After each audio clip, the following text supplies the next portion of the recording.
노동자들의 미래에 대해서 함께 고민하고 대안을 찾아보고 발빠르게 나아가고자 하는 마음으로 오늘 이 자리가 준비된 것 같습니다. 전환의 시대에 우리가 또 염두해야 되는 것은 항상 약한 고리에 있는 사람들이 그 전환의 시대에 큰 피해자가 된다라고 하는 것이죠. 그 위기의 시대를 촉발하는 것은 약자들이 아님에도 불구하고 이런 위기를 극복하기 위한 어떤 전환의 과정 속에서는 오히려 사회적 약자들이 더 많이 희생될 수밖에 없다라고 하는 어떤 이런 상황이 예상되기 때문에 우리가 오늘 생각하려고 하는 것은 어떤 정의로운 전환, 그 약자들을 버리고 가는 것이 아닌 함께 가는 정의로운 전환에 대해서 우리가 고민해 보려고 하는 거죠.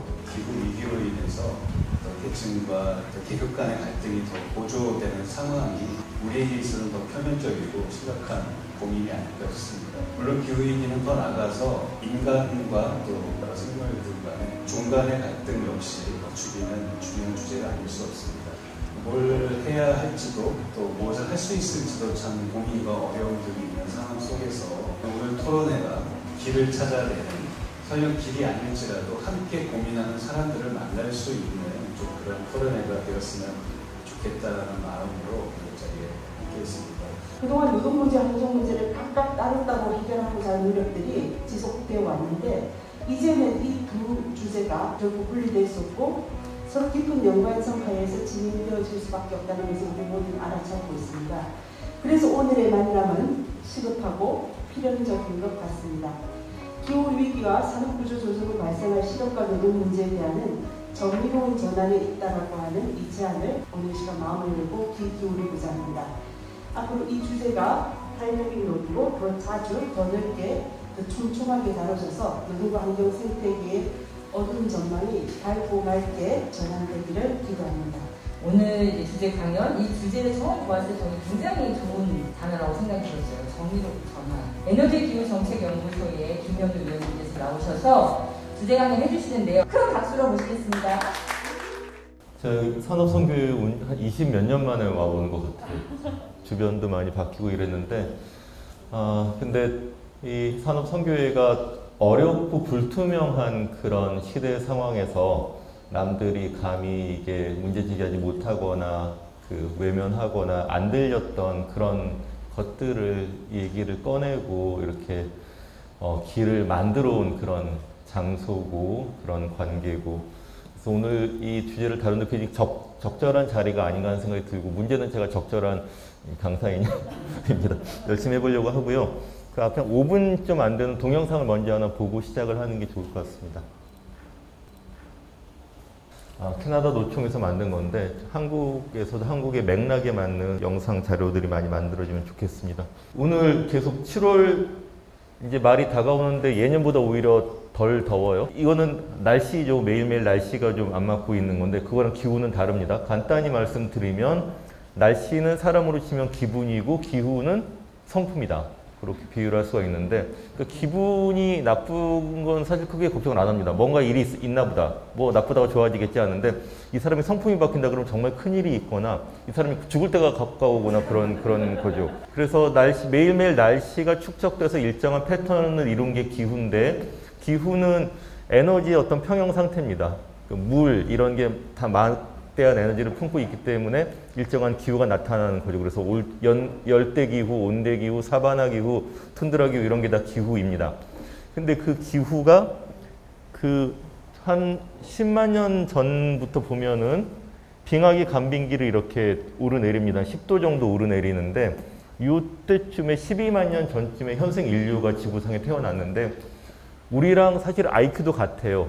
DNA도 같고. 근데 원시인 생활했잖아요. 동굴에 살면서. 그거는 기후가 안 좋았기 때문이에요. 근데 1만 2천 년 전부터 이렇게 일정하게 온난화가 되었죠. 지구 전체가. 그래서 마지막 빙하가 끝나고 이 비옥한 삼각주가 형성이 되고 정착 농경 생활, 문명이 시작이 됐습니다. 그래서 우리가 살고 있는 거죠. 그래서 온도가 일정하게 올라가는 건 괜찮은데 산업혁명 이후에 급격히 올라가고 있고 그게 특히 화석연료 연소와 관련된 CO2 농도랑 같이 변하고 있다는 거. 그게 이제 걱정인 것이죠. 빙하기, 간빙기 같이 변하다가 CO2 농도가 이렇게 올라갔어요. 260 ppm에서 405 ppm을 넘어갔습니다. 그럼 온도도 이렇게 따라 올라가면은 어떻게 될 거냐? 과학자들이 걱정을 하고 있는데 그래서 데이터를 수집하고 모델링을 하는 동안 이미 기후 변화 현상들은 성큼 다가왔습니다. 그래서 뭐 킬리만자로의 만년설은 다 녹아 없어졌고요. 해일, 홍수, 폭풍, 어떤 데는 가뭄, 뭐 이런 게 정신없이 뭐 열대성 그 병원균 같은 것도 참고를 하고.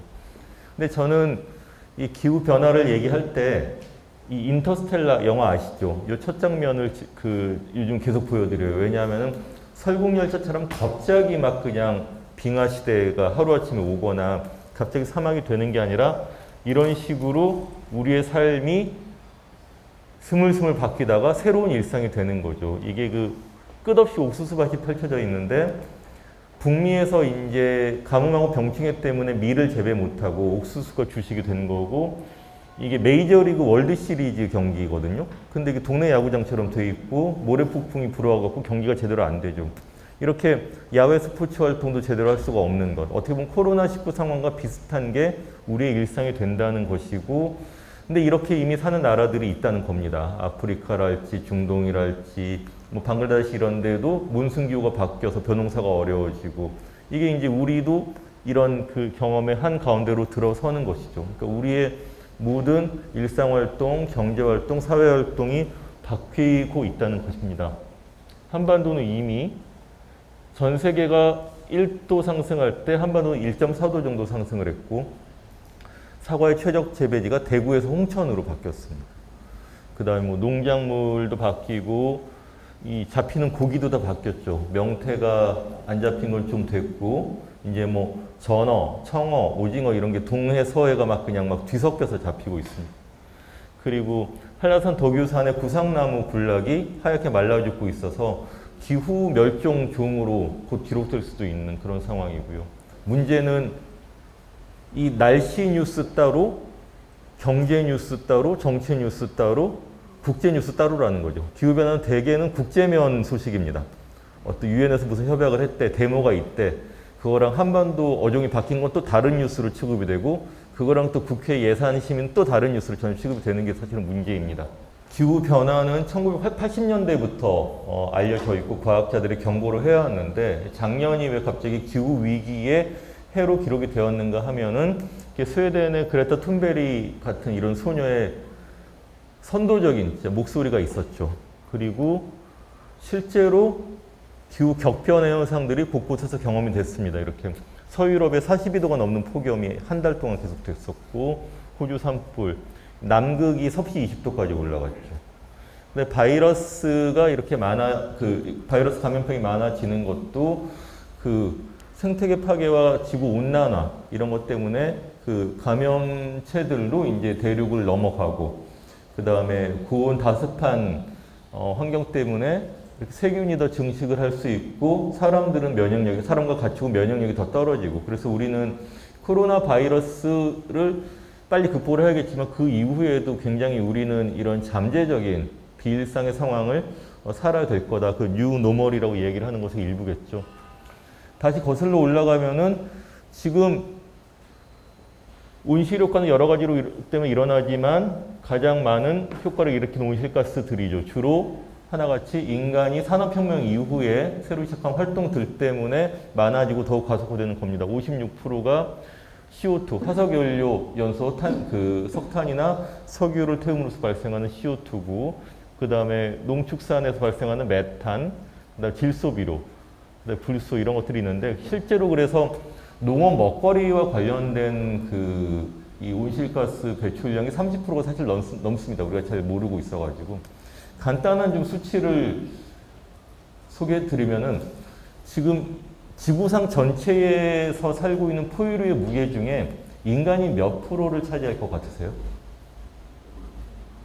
네? 무게로. 물어보셨으니까 대답을 하셔야죠. 네. 0에서 100% 사이겠죠. 네. 10%? 아, 예. 보통 그 정도 말씀하시더라고요. 36%입니다. 77억의 인구가 36% 정도를 차지하고요. 더 놀라운 건 나머지 60%가 인간이 기르는 가축의 무게입니다. 소, 돼지, 염소, 양 이런 것들의 무게예요. 그 빼면은 몇 프로 남나요? 4% 남거든요. 그게 코끼리, 말, 호랑이 다 해서 야생 포유를 합쳐봤자 4%밖에 안 됩니다. 인간이 그만큼 지구상의 생물종의 분포를 바꿔놨고, 그러니까 그 가축을 키우는 데 들어가는 화석 에너지와 특히 소 같은 반초동물이 내뿜는 메탄의 양이 어마어마할 수밖에 없는 거죠. 우리는 그거를 그냥 슈퍼에서 사는 고기로만 이제 접촉하고 전혀 그걸 상상할 수도 없는 것이죠. 여튼 그래갖고 이 전력, 열, 산업, 수송, 건물 이런 데 분포되어 있고, 농업은 3%지만 사실 이게 전력, 열도 농업에서 사용되는 게 있고, 수송도 농업에서 사용되는 게 있고, 건물도 그렇기 때문에 농업은 훨씬 많습니다. 특히 한국은 그 식량 자급률이 굉장히 낮기 때문에, 예를 들어서 캐나다나 중국에서 배출되는 한국에서 수입된 농산물은 여기서 통계 안 잡히는 거예요. 한국 통계로. 훨씬 많다고 봐야 되는 거죠. 한국은 그래갖고 포스코를 중심으로 시멘트, 석탄, 화력, 제철, 반도체 이런 회사들에서 배출하는 게 어마어마합니다. 여러분들은 착한 분들이어서 에코백도 많이 갖고 오셨고 텀블러도 쓰고 계시지만 이런 미미한 개인적 실천으로는 미미하고 말 수도 있습니다. 이 10대, 25대 기업에서 적극적으로 온실가스 감축을 하지 않으면 한국의 배출량은 전체적으로 전혀 변할 수가 사실 없습니다. 우리의 작은 일상적 실천은 더 큰 실천과 변화로 연결되지 않으면 정말 미미하게 끝날 수도 있는 거죠. 그래서 그 기후변화 대응 정책은 항상 감축과 적응 두 가지입니다. 하나는 온실가스 배출량 자체를 줄이는 것이고, 또 하나는 이미 일어난, 앞으로도 일어날 기후변화에 영향을 줄이는 게 적응이겠죠. 그 CO2 같으면은 한번 공기 중으로 배출되면은 100년 이상 머물러 있으면서 온실효과를 일으키거든요. 그럼 사실 오늘 인간이 하루아침에 없어진다 하더라도 100년 이상 이미 그 축적된 405ppm의 CO2는 계속 작용을 하게 되는 거죠. 어떤 과학자, 연구자들은 진지하게 이런 지구공학적 해법을 제안하고 있습니다. 뭔가 이렇게 해갖고 온실가스 배출이나 태양에너지를 한 방에 좀 컨트롤할 수 있으리라는 건데, 문제는 이런 기술들은 언제 실용화가 될지, 얼만큼 비용이 들지, 어떤 부작용이 있을지 사실 모릅니다. 여기에 반해서 실제로 온실가스를 줄일 수 있는 방법을 연구한 게 플랜 드로우다운이라는 자료인데요. 드로우다운이라는 것은 온실가스 배출이 이렇게 늘어나다가 정점을 찍고 내려가기 시작하는 걸 드로우다운이라고 합니다. 그래서 드로우다운으로 빨리 다가가기 위한 그런 프로젝트가 플랜 드로우다운인데, 여기 보시면은 에어컨, 냉장고, 냉매 관리가 비용 대비 가정 온실력 감축 효과가 높은 것으로 나와 있는데, 보시면 풍력 터빈 해서 25위 안에 에너지 관련한 게 사실은 5개밖에 안 됩니다. 우리가 온실가스 감축하면 태양광, 풍력만 보통 생각을 하는데, 사실은 먹거리, 농업, 토지 이용, 에너지 효율화와 관련된 것들이 훨씬 많습니다. 그리고 특히 음식물 쓰레기 최소화가 3위고요. 채식위주 식단이 4위예요. 채식위주 식단은 아까 육류 소비, 특히 소고기 문제를 말씀드렸고, 음식물 쓰레기 최소화는 사실은 우리의 식탁은커녕 잔반 줄이자는 얘기를 하는 게 아닙니다. 제가 유통망에도 못 들어오고 산지 폐기되는 식재료가 30% 정도가 된다고 합니다. 그러니까 조금만 못생긴 감자, 상처난 브로콜리, 모양이 일정하지 않은 당근 이런 거는 지금 자본주의 유통망에 끼어 들어가는 것도 먹지도 못하고, 그러면 그 식재료를 키우는데 또 화석 에너지가 들어갔고, 그리고 산지 폐기되면 썩으면서 또 메탄이 방출될 거거든요. 그러니까 이게 우리가 먹고 사는 방식 자체가 온실가스를 많이 배출할 수밖에 없는 방식이고, 이걸 바꾸는 것이 굉장히 중요합니다. 그래서 중요한 건 아까 지구공학 같은 첨단 과학이 아니라 이미 개발되어 있거나 당장 쓸 수 있는 솔루션으로 1.5도라는 티핑 포인트를 막을 수 있는 그런 어떤 온실가스 감축이 충분히 가능하다는 것이죠. 근데 이렇게 하려면은 각국에서 엄청나게 자원 투입 방향을 변화시키고 그걸로 해서 제도와 정책을 바꿔야 되는 거겠죠. 지금 국제적인 온실가스 감축하고 적응을 위한 기반이 되는 게 파리 협정이죠. 2015년에 체결이 됐는데 여러 가지 조항을 담고 있지만 문제는 각국이 감축하겠다는 온실가스 목표를 다 더했더니 1.5도 티핑포인트는커녕 2.6도인지 3.2도 상승이 예상되는 것이고, 이것은 각국이 다 약속을 지켰을 때 얘기입니다. 한국처럼 아마도 틀림없이 약속을 못 지킨 나라들이 많아지면 이건 더욱 올라가겠죠. 그 다음에 몇 가지 이런 조항들이 있는데, 여하튼 구멍은 많지만 그래도 파리 협정을 기반으로 우리가 좀 얘기를 할 수밖에 없고요. 그래서 조금 어렵지만 중요한 슬라이드를 보여드리겠는데, 이거는 기후변화가 되게 중요하지만 불확실한 면이 있다는 거예요. 사실은 확실한 건 하나밖에 없습니다. 얼만큼 석탄, 석유, 천연가스를 채굴해서 태우면 얼만큼 CO2 농도가 올라갈 건지만 확실해요. 그런데 CO2 농도가 405ppm에서 400 몇십 ppm이 됐을 때 정확히 몇 도가 올라갈지는 불분명합니다. 모델링에 들어가는 변수에 따라서. 그래서 확률적으로만 확실해요. 50% 확률로, 66% 확률로 이런 식으로 과학자들도 표현을 하고요. 평균 온도가 2도, 2.5도, 3도가 상승하면 해수면하고 바람이 얼만큼 변하는지도 조건에 따라 다릅니다. 그리고 거기에 따라서 얼만큼 사람들이 집에서 쫓겨나고 일자리를 잃고 이런 피해도 불확실하죠. 그러나 인과관계는 확실하고 경향도 확실하고 아무것도 안 했을 경우에 최악의 시나리오가 펼쳐진다는 것도 확실합니다. 그래서 가장 짧은 시간에 가장 가능성 높은 확실한 해법을 행동을 취해야 되는 게 어려움이죠. 그런데 뭔가 행동을 해도 효과는 이제 20년 뒤에 나타나는 그런 경우가 많거든요. 그러니까 임기 4, 5년짜리 정부는 뭘 하기 싫어하는 거죠. 내 임기 중에 다리를 놓든지 극장을 하나 지어주는 게 낫지, 뭐 국방비를 깎아서 온실가스 감축을 해, 이런 얘기는 꺼내기도 사실 싫어하는 겁니다. 탄소 예산이라는 개념이 있는데요. 그러니까는 얼만큼의 온실가스를 배출하면은 1.5도에 도달하느냐인데, 그거는 이 면적으로 나타납니다. 빨리 온실가스를 줄이기 시작하면 이렇게 완만하게 그래프가 가도 되는 건데, 온실가스 계속 늘리고 있으면은 급격히 줄이지 않으면 안 되는 거죠. 더욱 부담은 커지겠죠. 그래서 지금 IPCC라는 기후변화에 관한 정부 간 패널에서 펴낸 1.5도 지구온난화 특별 보고서의 내용을 간추리면 이 그래프입니다. 평균 온도 상승은 1.6도 정도까지 올랐다가 다시 1.5도로 끌어내려야 되고, 그러려면 온실가스 배출이 여기서 피크가 되고, 여기라는 건 2020년입니다. 급격히 줄어서 2050년에는 이산화탄소 배출이 제로가 돼야 된다.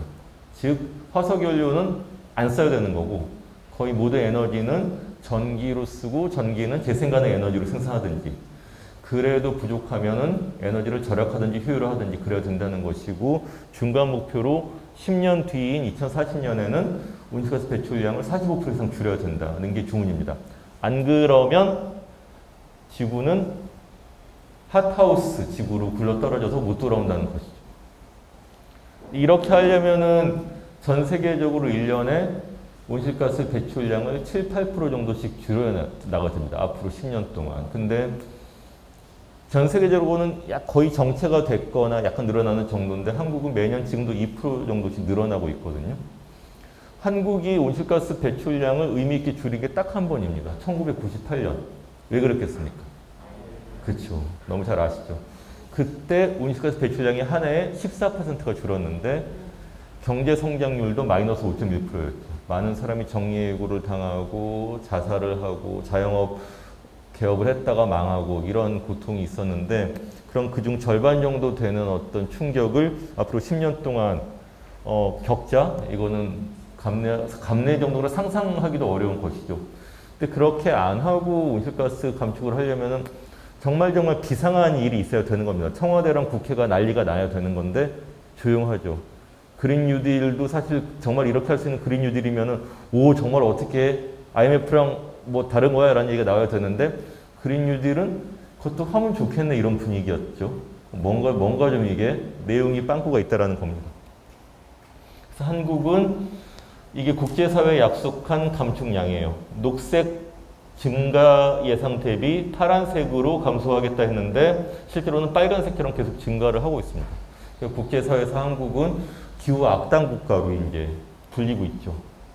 문재인 정부가 탈원전, 탈석탄 에너지 전환 정책을 표방했습니다. 신재생 에너지도 2030년까지 20%로 늘리겠다라고 했는데 이것도 많은 난관이 있고 사실은 탈원전이라고 하지만은 핵발전을 60년 이상 더 한다는 것이기 때문에 굉장히 사실은 느린 탈원전일 거예요. 그 핵발전을 하는 전 세계 열 몇 개 국가 중에서도 가장 끝으로 탈원전을 할 수도 있는데 그럼에도 불구하고 괜하게 좀 정쟁화되고 있고 욕을 먹고 있지만 어쨌든 이런 어려움들은 있는데 이게 국제사회가 요구하는 온실가스 감축을 담보할 내용은 아직은 미치지 못하고 있고요. 넘어가겠습니다. 자본주의가 노동자를 착취했다고 하지만은 사실은 환경도 같이 착취를 하고 그것이 이제 이중에 이제 부담으로 노동자하고 자본에게까지 돌아오고 있다라는 그런 내용이고요. 여기서 그 조지 오웰 아시죠? 동물농장 1984 이런 그 영국의 그 사회주의 소설가 작가인데 이 사람이 산업혁명 후반기에 영국의 그 탄광도시 위건에 가서 경험을 이제 토대로 쓴 르포입니다. 위건부두로 가는 길. 여기서 보면은 노동자들이 탄가루를 먹으면서 얼만큼 착취를 당하고 이런 그걸로 이제 자본주의가 성장을 했다라는 것을 리얼하게 보여주는데 근데 그러면서 이 케어서 쓴 석탄하고 석유는 이제 우리한테 기후변화로 다시 돌아오고 있죠. 지금도 또 고생하는 노동자들이 있는 거죠. 후쿠시마에서 고생하는 노동자들, 뭐 화석연료 산업들이 있고 그런데 제가 여기서 좀 환기하고 싶은 거는 환경운동도 사실은 노동운동에서 시작이 됐다라는 거죠. 그러니까는 17세기, 18세기에 이 산업혁명의 중심지에서 공장이 생기고 그러니까는 그 직업병 그때 산업병이었죠. 그 다음 뭐 이렇게 뭐 기관지 질병, 수인성 질병 그러니까 이 환경 이 노동안전 문제로부터 환경 문제가 운동이 생겨났고 한국도 마찬가지였죠. 그 공일추방운동연합으로 해서 그게 이제 아마 뭐 그때 산업성기로 활동하도 같이 그분이었을 거예요. 예. 그분이 또 한국 그렇죠. 먼 일을 벌어지면 또 그 사람이 또 가고 그래야 되는데 그리고 협동조합 운동도 노동운동에서 나왔던 거죠. 이게 뭐 밀가루, 버터 이런 것들도 제대로 구할 수가 없고 하니까는 노동자들이 이 자조 조직으로 이제 그 소비자 협동조합을 만들어서 시작을 했던 게 지금의 많은 생산자 소비자 협동조합으로 됐던 건데 그로부터 100년, 200년이 지나면서 이 연결이 끊어졌습니다. 환경운동 따로, 노동운동 따로, 협동조합운동 따로 됐는데 지금의 기후변화라는 극단적인 환경위기의 상황은 이 끊어진 고리를 다시 우리는 원래 기원도 같았고 해결할 과제도 같은 게 아니야 라는 얘기가 필요하다는 그런 말씀을 여기서 좀 드리려고 하는 거고요. 그 다음에 일자리 얘기가 나왔는데 야 먹고 살기도 어려운데 무슨 환경운동이야 이제 그런 얘기를 하면 안 된다는 거죠. 기후변화에 대처를 빨리 할수록 비용도 적게 들고 일자리도 더 지키거나 만들 수 있다. 늦어지면 늦어질수록 더욱 GDP, 국가 예산에서 들어갈 그것도 많아지지만은 천금, 만금을 더 써도 대처가 안 될 그런 시기가 있다는 것입니다. 그래서 기후변화는 직접 생산 조건에도 영향을 미치고요. 소비자 인식도 바뀌고 협약이나 규제들의 영향도 있습니다. 파리 협정 자체는 사실 구속력이 없어요. 그러니까는 온실가스 감축 약속을 어떤 나라가 못 지켰다. 그러면 어떻게 되냐면 욕을 먹어요. 근데 욕만 먹습니다. 놀랍게도 욕만 먹고 끝나요. 구속력이 없기 때문에. 그런데 그걸 끝은 아니에요. 유럽연합에서는 탄소 국경세를 논의하고 있거든요. 그러니까는 한국에서 아무리 싼 외국인 노동력과 당장은 싼 뭐 핵과 석탄 에너지로 제품을 만들어서 싼 제품을 유럽 시장으로 갖고 가도 이 제품을 한국에서 생산하는 동안 탄소를 많이 배출했잖아. 그래서 그만큼 관세를 물리겠다는 거거든요. 그럼 국제적 경쟁력도 담보가 안 되겠죠. 그리고 리뉴어블 100, RE100이라는 캠페인도 벌어지고 있는데 구글이나 애플 같이 에너지를 많이 쓰는 그 선도 그룹들이 우리가 쓰는 에너지는 재생가능 에너지에서 100% 생산된 것만 더 비싸더라도 쓰겠다라는 거거든요. 근데 그런 식으로 캠페인이 많아지면은 이제 삼성, 현대도 따라가지 않을 수가 없는 거죠. 오히려 늦춰지게 되겠죠. 그래서 노동시장과 산업이 그렇게 변하고 있다는 것이고 이 과정에서 생겨나는 일자리들, 재생에너지, 에너지 효율 건물, 스마트 그리드, 대중교통 이런 데서는 일자리가 많이 생겨나겠지만 그 석탄 화석 연료를 쓰거나 원자력을 쓰거나 아니면은 가솔린, 디젤 자동차 이런 데서 일자리가 없어질 수 있다라는 겁니다. 그래서 이런 것들에 대한 어떤 예상되는 피해를 어떻게 방지하고 적응을 할 것인가 그런 문제들이 생기겠죠. 전체적으로 보면 재생가능 에너지가 화석 에너지나 원자력보다 고용 창출이 높다는 연구가 많이 있습니다. 근데 그러나 어떤 식으로 하느냐에 따라 달라요.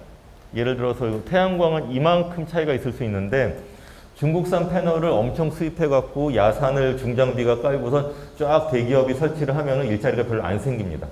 그러나 한국산 패널을 이 지붕마다 설치를 하고 그 지역 노동자가 계속 유지 관리를 하면 일자리가 많이 생길 수도 있겠죠. 그거는 정책 설계에 따라 이렇게 다를 수가 있습니다. 근데 석탄화력발전소, 핵발전소 이런 것들은 매뉴얼에 따라 인원이 정해져 있어요. 건설하는데 몇 명, 가동하는데 몇 명, 유지보수하는데 몇 명. 그 이상의 고용은 창출이 안 됩니다. 여기서 이제 정의로운 전환 얘기가 나오는데 지금 그 정부에서는 공정전환이라고 자꾸 쓰는데 그 영어 단어로도 정확하진 않습니다. 그러니까 just and fair transition이라는 표현도 있거든요. 그럼 정의롭고 공정한 전환인데 그럼 just transition을 그냥 공정 전환이라고 하면 안 되는 거죠. 그러니까는 이 공장 또는 지역 산업에서의 이 경제활동, 품목, 일자리의 전환이 과정도 정의롭고 결과도 정의로워야 된다. 그러니까 민주적인 또 경제적인 어떤 형평성을 다 담보해야 된다라는 개념이고 이걸 처음 주창한 사람은 미국의 그 토니 마조치라는 노동운동가입니다. 그러니까는 OCAW 원자력 화학 그 노조에서 그 정책 담당을 했는데 이분이 개인적으로는 계기가 두 개가 있었어요. 하나는 2차 대전 끝나고 화장품 공장에서 대의원 활동을 시작을 했는데 이게 그 유해한 원료와 작업 공정을 쓰고 소비자들한테도 안 좋을 것 같고 노동자들한테 당연히 안 좋고 이런 거는 지속 가능하지 않은 독성 산업은 안전하고 그 좋은 정의로운 산업으로 바뀌어야 된다. 그러려면은 뭔가 프로그램이 필요하다는 게 하나 있었고 또 하나는 미국에서 2차 대전이 끝나고 몇 천만 명의 그 제대 군인들이 고향으로 왔는데 일자리도 없고 기술도 없잖아요.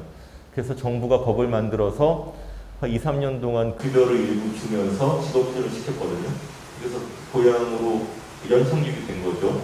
그래서 이 공황이나 전쟁 또는 전쟁을 극복하는 시기에는 이 공적 어떤 자금과 제도를 통해서 대규모 프로그램이 가능하고 필요하겠다. 이런 두 가지 시사점을 얻어서 그러면은 이 녹색 경제로의 전환에서 정의로운 전환 프로그램을 하면 어떠냐라고 이분이 얘기를 했더니 이게 1980년대 이후에 이제 호응이 이제 많아졌습니다. 그래서 캐나다 노총에서 이 정책 그 내용을 갖추게 됐고 국제 노총의 프로그램으로 이제 채택이 돼서 파리 협정에도 이제 포함이 됐습니다. 노동자와 지역 사회가 이 정의로운 전환 원칙에 따라서 그 기후 변화에 대응할 수 있도록 하게 됐고요.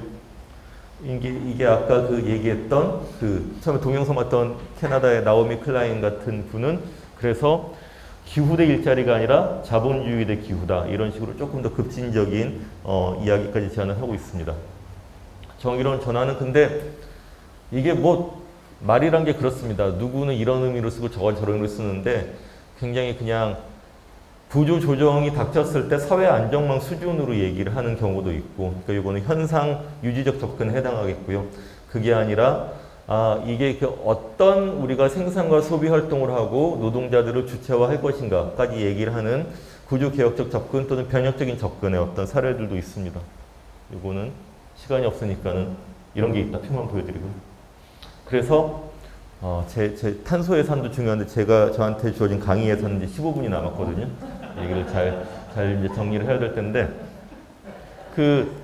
이렇게 이거 영국 노총에서 만든 팜플렛 표지예요. 그러니까 예쁘잖아요. 이렇게 굴뚝 막 회색 산업에서 이제 아름다운 이 평화로운 이 녹색 산업으로 딱 전환을 하는 그림인데 그리고 이 석탄 이후에 일자리들도 많다 이런 뭐 많이 있습니다. 말은 좋은데 이게 이렇게 정말 평화롭고 순탄하게 될 거냐는 거죠. 현실은 이 녹색융단을 너무 빨리 펼치면은 이 자동차랑 굴뚝이 다 깔리겠죠. 그리고 이 왼쪽에 있는 사람과 오른쪽에 있는 사람들이 한 가족일 수도 있습니다. 그러면은 이 전환의 과정과 방식을 어떻게 설계하고 같이 협의를 해서 이행을 하는지가 굉장히 중요해지겠죠. 사례가 너무 많네. 자, 율로 좀 점프를 하겠습니다. 영국의 1970년대 루카스 항공사라는 회사가 있었는데, 그러니까 전투기, 잠수함 주요 부품을 만드는 그러니까 군수무기 회사죠. 근데 사측에서 몇백 명이 이제 잉여 인력이 있어서 정리해고가 필요하다는 얘기를 이렇게 하는 거예요. 근데 이때 이 기술자, 그러니까 과학기술 노동자들이죠. 뭐 유체역학, 컴퓨터 제어 이런 것도 하는 노동자들이 많았는데, 일단 딱 그냥 현수막 걸고 농성을 총고용 부장하라 농성을 시작한 게 아니라 설문지를 돌렸어요. 이 루카스 항공사의 설비와 이 기술을 갖고선 군수무기 말고 생산할 수 있는 건 무엇이 있겠는가라고 물어봤죠. 했더니 한 150개 정도 품목이 이제 들어왔어요. 제안이. 도면까지 있는. 어떤 거는 이제 시제품까지 만들어서 시험 운영까지 하는 그런 것도 있는데, 그래서 이걸 루카스 플랜이라고 얘기가 붙었습니다. 근데 거기 보면은 타이어로 도로를 가다가 이게 다시 궤도로 가는 하이브리드 자동차, 인공 신장 투석기, 장애인의 이 손놀림을 돕는 보조장치, 히트펌프, 태양광 풍력 발전 장치, 이런 에너지 관련한 거, 그런 것들이 이제 막 150개 정도가 나왔습니다. 그래갖고 사람들이 군수무기를 안 만들어도 사회적으로 필요한 거를 더 만들 수가 있겠네? 그럼 정리해고 필요 없는 거 아니야? 이런 얘기가 나왔죠. 그래서 이게 사회적으로 유용한 생산운동이라고 명명되고, 이 영국 바깥까지 막 그냥 관심을 받았어요.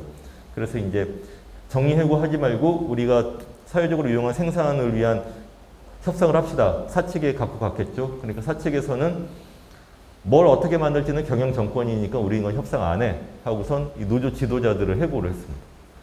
근데 그래도 이게 대응 논리 근거가 있는 거잖아요. 그래서 정리해고는 이 공장에서 막을 수가 있었고, 이 어떤 큰 족적이 남게 된 계기가 됐고, 이게 이제 루카스 플랜 40년 후에 영국 여러 곳에서 세미나도 하고 그 의미를 되살리는 그게 있었는데, 그때 마침 기후위기 관련해서 풍력 터빈 수요도 많아지고 어떤 재생에너지, 에너지 효율 관련 필요가 많아지니까 이 기후변화 시대에 루카스 플랜 같은 어떤 시도가 실험이 더 많아져야 되는 게 아닌가, 그런 이야기들이 많이 들렸죠.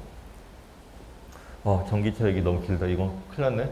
어쨌든 그 제너럴 모터스에서 1990년대에 그러니까는 경쟁력 확보 방안으로 EV1이라는 전기차 시제품을 만들었는데 반응이 좋았는데, 갑자기 전량 리콜을 해서 사막 한가운데서 다 폐차업을 하고요. 프로젝트를 취소시켰어요.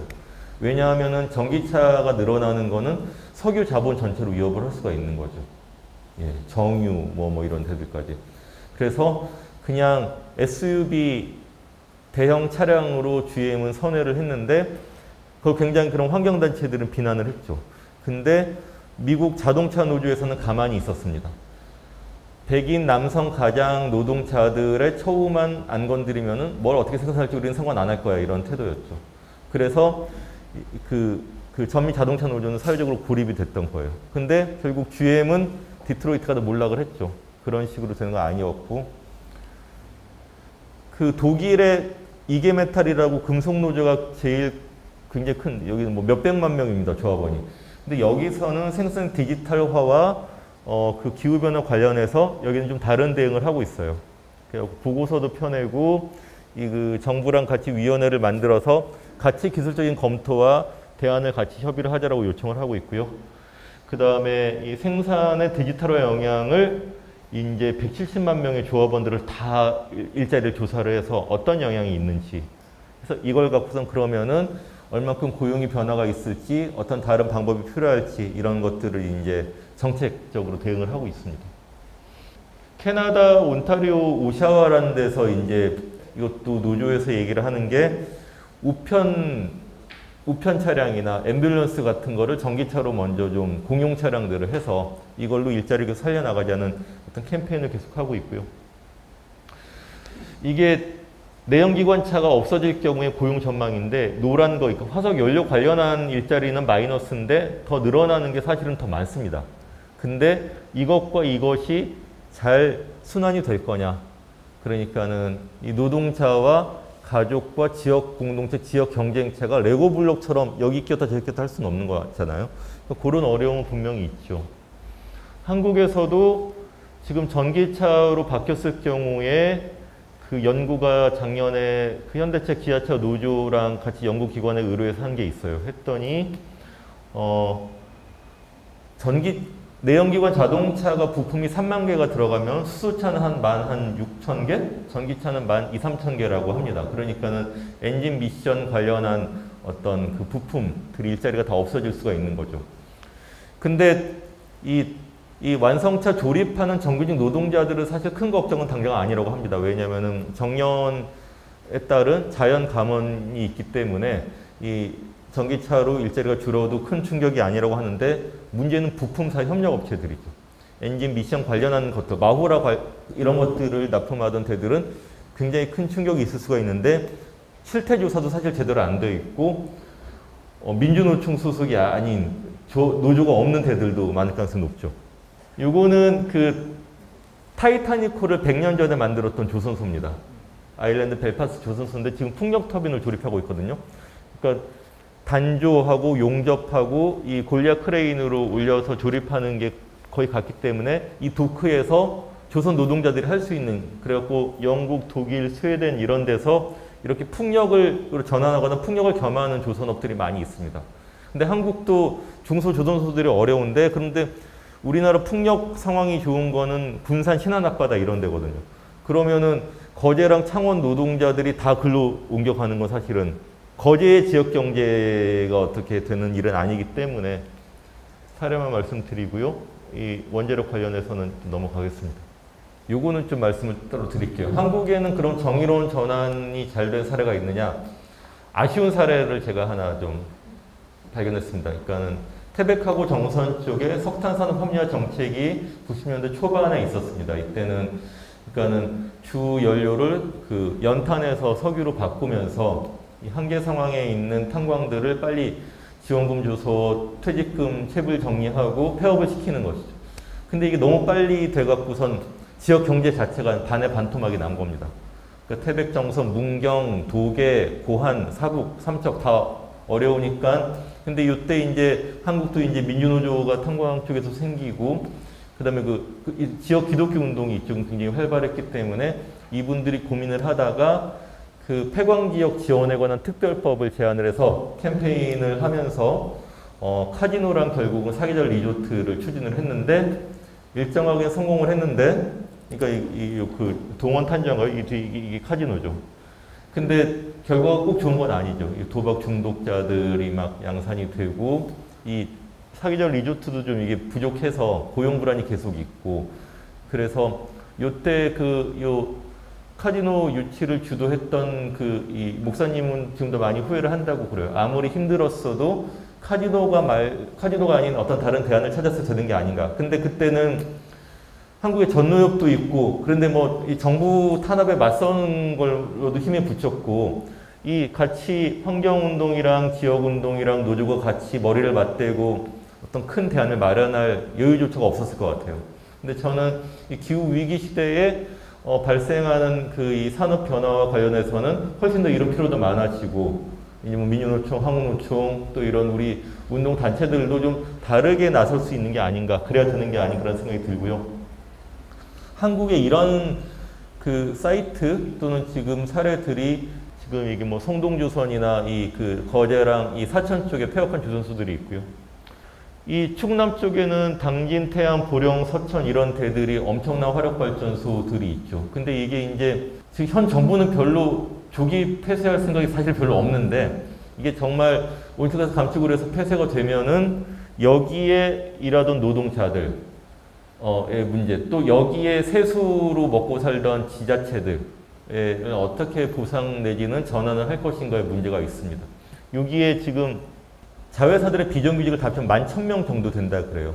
근데 이 정규직 운전직들은 가스 복합화력으로 해도 운전 비슷하기 때문에 별 영향이 없을 수가 있습니다. 근데 석탄 화력이 가스로 전환이 되면은 그 전에 석탄가루를 전처리하는 거, 불력 운송하고, 그 다음에 이 타구나무 회를 처리하는 이런 것들이 주로 비정규직 협력업체가 하는데 여기는 일자리가 없어지는 거죠. 그럼 이걸 어떻게 할 것인지도 이제 뭐 조사부터 필요한 단계고 창원의 두산중공업 문제가 있습니다. 지금 사실 두산중공업 민주노총 금속노조 지회죠. 여기서는 신한울 3, 4호기 재개해달라고 계속 지금 막 캠페인을 하고 있어요. 여기에 대해서도 민주노총 그 경남 금속노조 경남본부도 뭐라고 얘기를 하지 못합니다. 사실은 되게 주력 노조예요. 민주노조 중에 주력인데.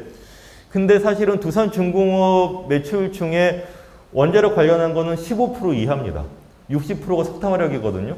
그리고 이렇게 어려워진 거는 파리협정 이후에 전 세계적으로 석탄화력이 신규가 줄어들기 때문에 두중도 수주가 안 되는 건데 노이즈 마케팅을 오히려 노조가 하고 있는 거죠. 석탄화력은 안 되는데 가스가 당장은 안 되니까.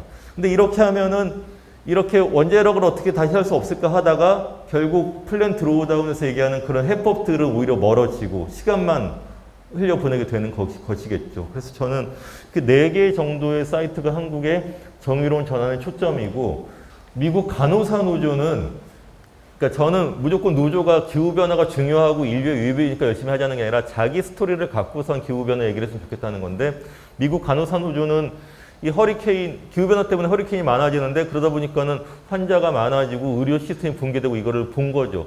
그래서 이게 의료 공공성의 일이고 그 간호사 노조의 일이구나. 근데 이런 게 우리는 철도 노조든 자동차 노조든 뭐 공무원 노조든 다 자기 테마를 만들 수 있다고 생각이 듭니다. 정교조도 마찬가지죠.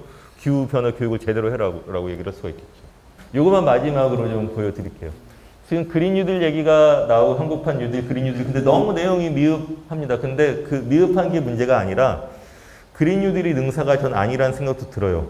그러니까 지금 녹색 성장, 그린 뉴딜, 탈성장이 교집합도 있지만 여집합도 있거든요. 그러니까 3마리의 새를 한꺼번에 잡지 못하는 걸 인정해야 될 수도 있습니다. 또 하나는 도넛 경제학이라는 책에서 나온 그림인데 안쪽에 도넛은 이것보다가 미달하면은 인간으로서의 최선의 존엄성을 지키지 못하는 한계들입니다. 그러니까 에너지든 식량, 보건, 교육, 민주주의, 성평등, 네트워크 이런 게 기본은 갖춰져야 돼요. OECD 국가들은 대충 이 기본은 되겠죠. 제3세계는 이게 안 되는 어려운 나라도 많은 거고. 바깥의 도넛 고리는 이걸 넘어가면 치명적인 환경 위기를 초래하는 생태계의 한계입니다. 그래서 온실가스도 있고 해양산성화, 질소인, 담수고갈, 대기오염, 오존층 파괴, 생물다양성 손실. 인간이 사실 제대로 알지 못하는 영역들도 많아요. 근데 이게 하나라도 초과하면은 모든 게 교란되고 인터스텔라와 같은 그런 상황이 펼쳐지는 거죠. 그래서 우리는 매년 3, 4% 경제 성장을 해야지만 정상적으로 모든 게 된다라는, 그 다음에 수요 공급 곡선이 일치하면 모든 게 시장이 해결해 줄 거라는, 그게 경제학의 주요 그래프였다면 이제까지, 이제는 이 도넛이 그거보다 더 중요한 그림이 돼서 이 사회에서 균형을 찾아가는 안전하고 정의로운 경제, 이게 저는 규준이 돼야 될 것 같고요. 그래서 노동투합 또는 노동운동이 할 일도 무지 많고 너무 또 100만 명 10% 조직률 갖고 뭘 할까 뭐 이런 얘기를 할 수는 있겠지만, 그러나 애초에 노동운동이 왜 태어났고 어떤 걸 어떻게 해결해 왔는지를 생각을 해서 이 기후, 외국이라고 무조건 다 잘 되는 건 아니에요. 제가 주로 잘 된 사례들을 말씀드린 것이고, 좀 그런 어떤 열린 주제로, 그러나 시간이 많지 않다는 겁니다. 1950년, 2050년, 2040년까지 거기서 우리가 할 수 있는 어떤 돌파구는 뭘까? 또는 적어도 어떤 것부터라도 우리는 좀 얘기를 하자. 그런 얘기가 필요할 거라는 생각이 들고, 뒤에 세 분이 더 중요한 토론을 해줄 텐데, 사실 제가 오늘 발제보다는 강의식으로 준비를 했던 건데, 굉장히 날카로운 토론이 있어가지고, 그 얘기들은 또 진짜 같이 머리를 맞대는 걸로 좀 넘겨드리는 걸로 하겠습니다. 예, 2분 정도도 넘긴 것 같은데, 일단 이걸 마치겠습니다. 고맙습니다.